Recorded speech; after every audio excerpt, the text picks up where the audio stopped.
I When messed up, I Emily know. I Parker am walked into begging you to Willow Creek forgive me. High for the first time, she thought it would You're be really just going another this school, far? another This set is of hilarious. classrooms, another set of friends, another chapter of life. She was wrong, very wrong, because the school was run by one rule: the strongest get to decide who survives. And Ryan Carter? He was the strongest. Ryan Carter, star athlete, perfect grades, captain of the debate team, and the most feared bully in the state. He didn't just push people around, he made them afraid to breathe wrong. And on her very first day, Emily became his target. It started in the cafeteria, narration continues. Emily's tray was heavy with food as she walked toward an empty table. Ryan's eyes locked on her. He smiled that predatory grin, the one that made even seniors avoid him. Emily, softly. Hi, is this seat taken? Ryan, it is now. Before she could respond, he yanked her tray from her hands and sent it crashing to the floor. Students froze. The sound of splattered food echoed like a gunshot. Laughter erupted from Ryan's friends while Emily's heart sank. She didn't speak, didn't cry. She simply stood, trembling, as Ryan walked away, leaving her humiliated in front of everyone. The bullying escalated quickly. Lockers slammed, books flung to the ground, hallway shoulder checks that left bruises. Ryan didn't need a reason. Being a victim was reason enough. Emily tried to tell someone. Teachers shrugged. The principal, Mr. Aldrich, smiled politely but did nothing. There were rumors that Ryan's father, the mayor of the town, had some influence at the school. Every report Emily made seemed to vanish into thin air. But Emily refused to crumble. Alone in her room, she whispered, "I won't let him win." She began to record everything. Her backpack held a small hidden camera. Every shove, every snide comment, every humiliating act. Ryan wasn't subtle. One day he cornered Emily in the hallway. He shoved her into the lockers, her books spilled everywhere, and a crowd gathered. "You think you can survive here? You're nothing." Emily's hand gripped her notebook, her voice barely a whisper. "I'm not nothing." The teachers finally intervened, but Ryan smirked, untouchable. His father's shadow hung over him like a shield. The corruption was subtle. The principal ignored the harassment, the sports coach gave Ryan extra privileges, and the town police rarely got involved when incidents. Emily started noticing patterns. Ryan's threats weren't random. They were calculated.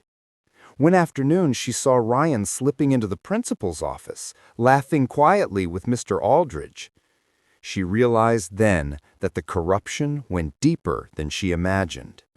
Her fatherless situation had made her independent, but this was another level, a political dynasty protecting a bully.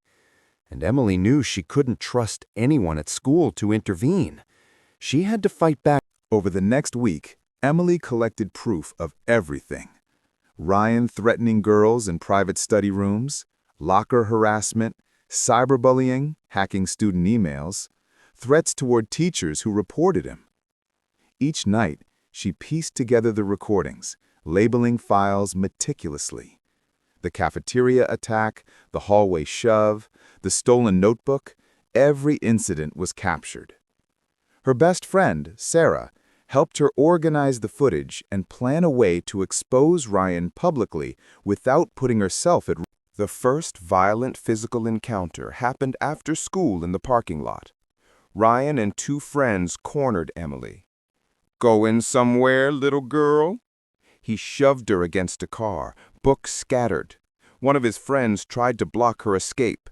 Emily braced herself, but instead of panicking, she shoved back with all her strength. Ryan stumbled but quickly regained his balance. The fight escalated, fists thrown, pushes, hair grabbed. Emily fought with desperation. A bystander recorded the altercation on their phone. For the first time, the tide began to shift. Ryan's father, Mayor Thomas Carter, heard rumors about the incident.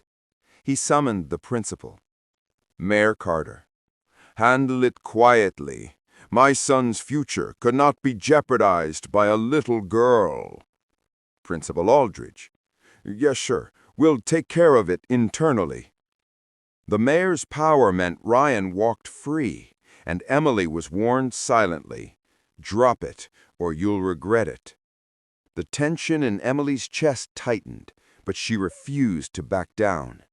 She realized that exposing Ryan wasn't just about surviving the school. It was about revealing. Emily and Sarah worked late into the night. They uploaded the video files to a secure cloud account and sent copies to a trusted journalist from the local paper, Mia Torres, who was known for investigative reporting. Mia was shocked at the scope of Ryan's abuse and the principal's complicity. She promised to take it public. The next day, Emily walked into school, knowing the net had been cast. Ryan's friends noticed her quiet confidence. She wasn't just a target anymore. The newspaper article dropped on a Monday morning. The untold story of Ryan Carter, bully protected by power. Videos attached, screenshots, student testimonials. Hallways erupted with whispers. Students who had been afraid of Ryan saw the truth. Teachers who had looked the other way now avoided him. And Ryan's smirk faltered. The public. Ryan, furious and cornered, attempted another attack in the gym hallway. He shoved Emily violently, almost knocking her down the stairs. Teachers intervened just in time. Emily's hands shook, but her resolve hardened.